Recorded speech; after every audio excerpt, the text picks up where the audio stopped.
A YouTuber we accused of a crypto scam just got accused of faking cancer. You are faking your cancer diagnosis, Boogie. Despite being offered a total of $80,000 to prove everyone wrong if he could show his diagnosis to a private third party, he refused to do so, which is annoying because publicly he uses his cancer as a shield from any wrongdoing. In fact, when I confronted Boogie on his crypto scam, that's one of the reasons he used. I'm in pretty dire need of money. I have a lot of medical bills, and I'm fighting cancer. And more specifically, why he had to promote the coin and couldn't pay back $5,000. The money's already spent. It's at Mercy Hospital right now. It's gone. I used it to pay debts. I'll be honest, I have no idea if Boogie is faking cancer. I also don't understand why he wouldn't just show it if he had a diagnosis, but either way, we won't know without an actual doctor involved. So I won't speculate on that. But what I can do is confront Boogie on this second claim, the cancer and medical bills, because I found out a few days ago that these statements were false. I know this because Boogie gave us a timeline of when he got paid in the first place. So when were you paid the $5,000? 5 days ago. Later, I verified with Boogie this payment occurred on June 19th. And when Boogie said all the money was gone on June 26th, that gives us a window of time where he should have receipts for about $5,000 of medical expenses. Boogie, when I asked, agreed to share these expenses with me, and the following conclusions are based on him providing accurate records, which I know is a dubious idea, but when he shared what he had, it fell far short of even what I was expecting. He gave me 2 receipts for the time period, one for $154, the other for a copay of $60, a total of $214 by the time we talked. So where did the rest of the money go? Well, Boogie claimed that it was really intended for medical expenses after we spoke, and that when he said the money was gone, he meant it colloquially and then accused me of lying. Wait, that's on June 28th. That's on June 28th. You showed me a payment for $550 on June 28th, which is after we talked, after you told me the money was all gone. Yes! Have you never heard of the colloquialism? Yeah, that money's all gone. It's all spent. I have a specific thing I need to do with it. Have you never heard that colloquialism? Use fucking Google then. It's very common. I'm saying... I'm not used to this level of scrutiny. I can tell. To this level of scrutiny. Yes. Okay, so I have a big problem with this because looking back at what Boogie said, it wasn't just the money's gone, which already means very specifically the money's gone, but he also says the money's at Mercy Hospital right now, which is a colloquialism I've never heard before if you mean it's not at Mercy Hospital. It's at Mercy Hospital right now.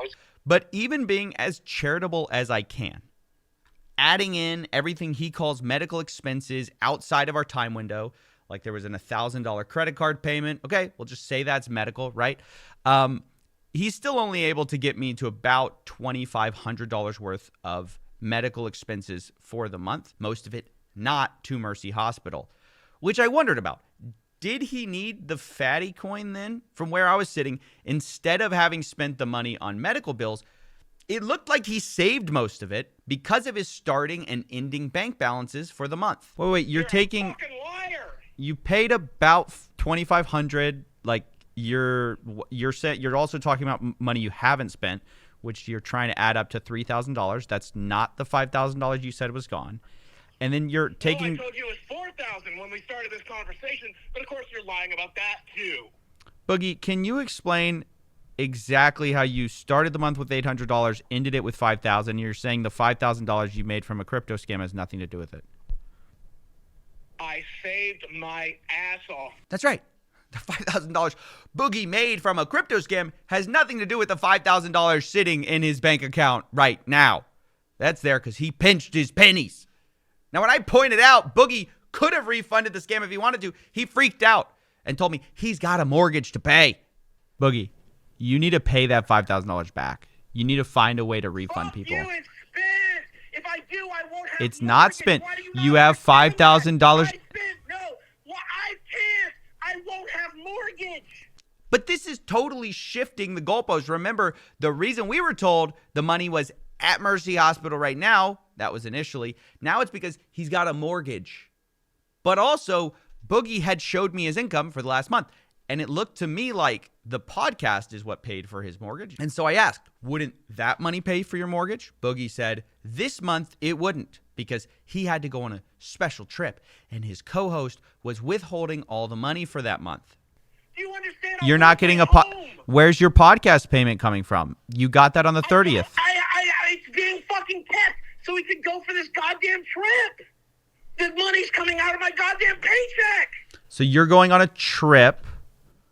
Yes, I'm being forced to go up there to film the fucking podcast live. I told him I didn't want to. He told me the business was going to pay for it. And then he just said he's taking it out of the check. Now later, I asked his co-host Keemstar about this, and he seemed surprised. He said the show definitely pays for Boogie's mortgage, so I was confused. Later, Boogie was confronted on this by his co-hosts, and Boogie suggested maybe I edited the clip out of context. You told him that you weren't getting paid from this show. He played the fucking recording because he recorded you. Then why? Then I understand that. Do you think people can edit things to be a little bit out of context? Well, if he wants to play that game, here's the clip where Boogie directly says it. He says he's not getting paid. Boogie, you could have gotten through this month without the crypto scam, is what I'm saying. And I could have not paid my friend back for covering my medical bills. No. You. And I couldn't. No, listen. Well, I've seen your bank statement, so I know. Because you're ignoring I know the it's fact going to that happen. I need to pay mortgage. Yes, your on mortgage, Monday. right? Which should have come from the There's no more money podcast. coming in. There's no more money coming in between now and then. Which You should have come, understand that? but it should have come from the podcast. It's not. Right, because I'm not getting paid this month because I have to travel to do an on-location shoot. This guy is so manipulative. He has managed to move the story from the money's at Mercy Hospital right now to, well, I have $2,500 of medical expenses at some point in the month to, well, the reason I'm ending the month with $5,000 is because I'm such a great saver and I needed to pay my mortgage to, no, actually that mortgage was paid for too. The last point I want to address is the accusations he made against me on his show. He says he should have never taken a call with me. He says I recorded him without his consent, despite me telling him up front this was all going to be public and that I was approaching him for comment. This guy now acts like I tricked him. I should have never talked to CoffeeZilla to begin with. It was a joke, CoffeeZilla. Who told you that? Of course you fucking did. Much less the second fucking time. Then in this, by the way, CoffeeZilla records you without telling you he records you. That's not Name true. a He YouTuber does. he told No, me. he did in the first time. In the first time.